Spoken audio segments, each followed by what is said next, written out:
Alors on ne peut pas toujours reprendre les bonnes habitudes d'avant, celles où une personne venait lire un passage de la paracha de la semaine.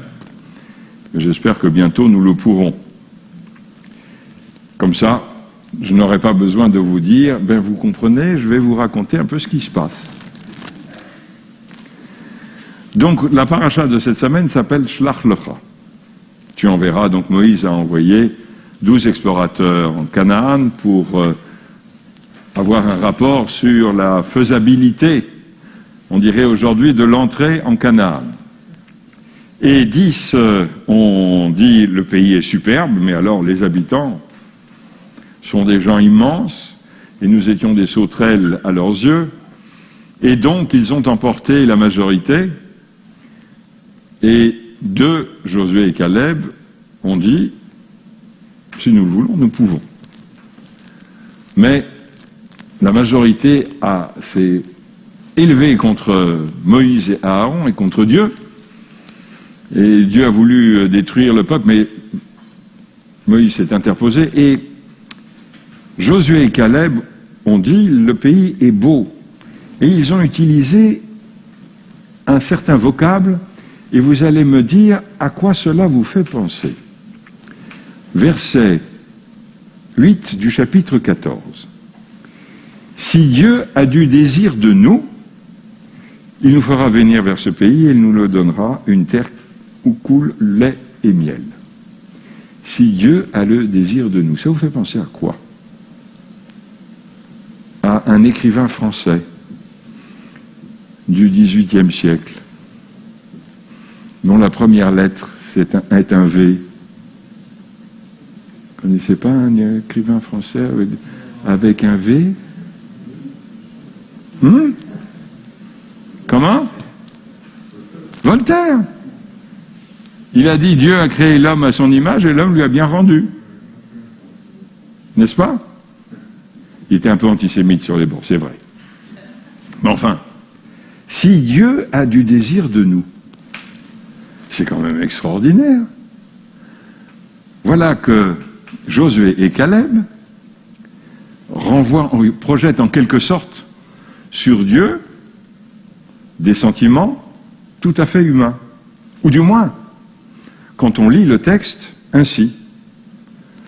Cela voudrait dire donc que Dieu a des sentiments, que Dieu a des désirs, et ce qui semble un tout petit peu contradictoire avec ce que l'on pense que Dieu est. Bien sûr, on dit qu'il est compatissant, bien sûr, on dit qu'il est longanime, parce que nous espérons dans le fond que les erreurs que nous commettons, eh bien, il ne nous en veut pas trop. Mais c'est un vœu pieux de notre part. Mais qu'il ait du désir de nous est quand même une expression extrêmement forte par rapport à Dieu et compatissant. Et puis, en relisant le texte,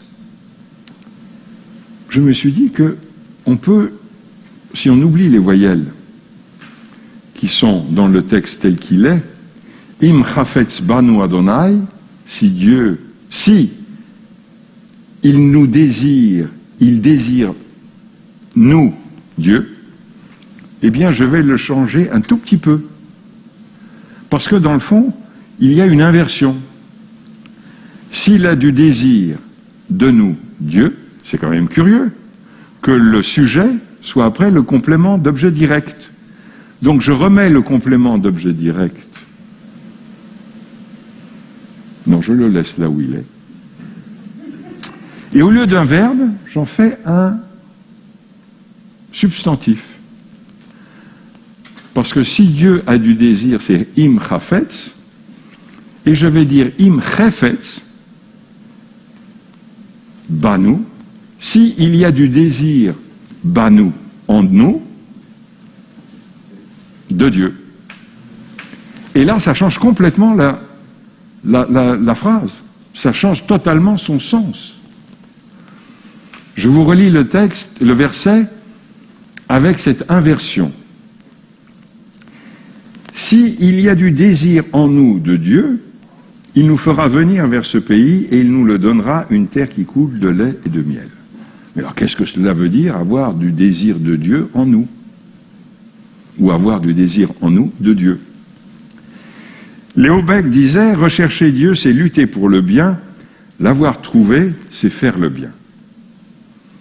Et dans le fond, cette phrase peut-être est une clé.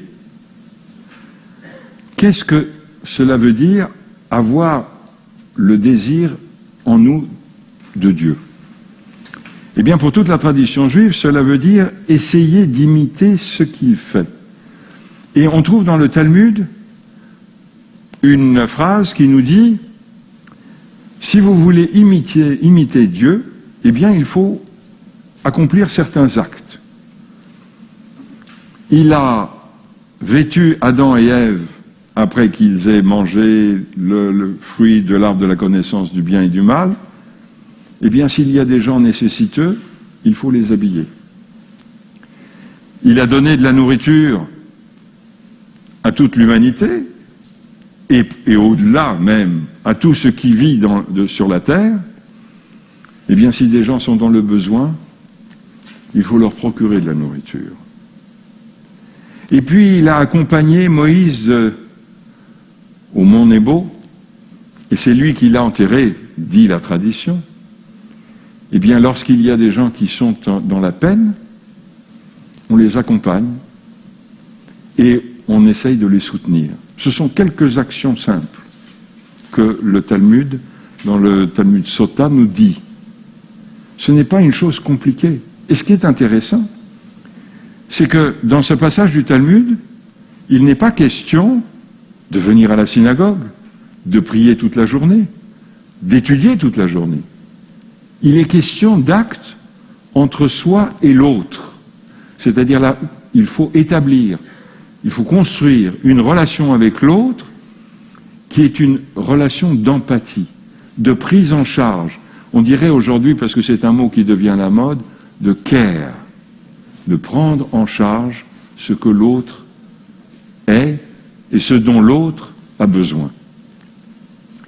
Et donc, si je le fais, et si je le fais parce que en moi, im chefetz banu, en moi il y a ce désir, en quelque sorte, de me rapprocher de lui, eh bien on peut lire le reste du verset et le reste de tout ce passage de façon symbolique.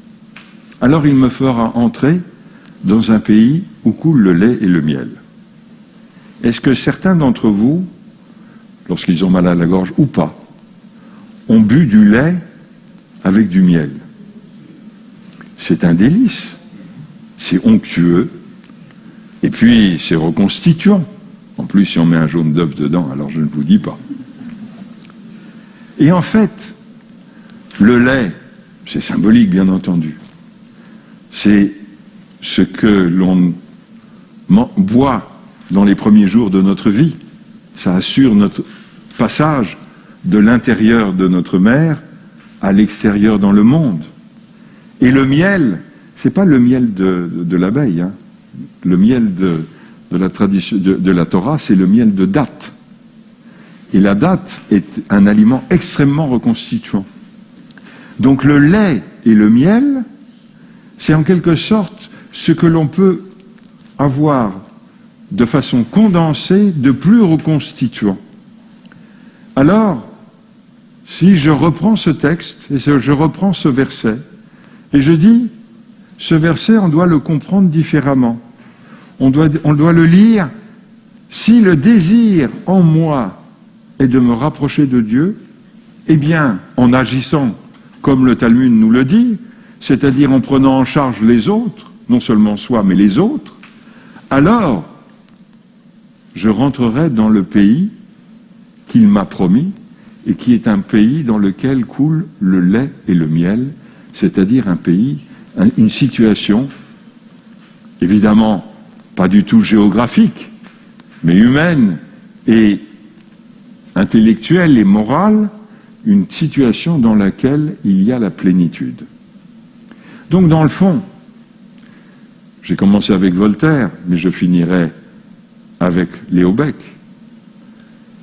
qui disait, je vous le rappelle, rechercher Dieu, c'est lutter pour le bien. L'avoir trouvé, c'est faire le bien. En faisant le bien, nous rentrons dans le pays qui nous est promis. Puis cette semaine qui commencera demain soir, être une semaine où vous goûterez le lait et le miel.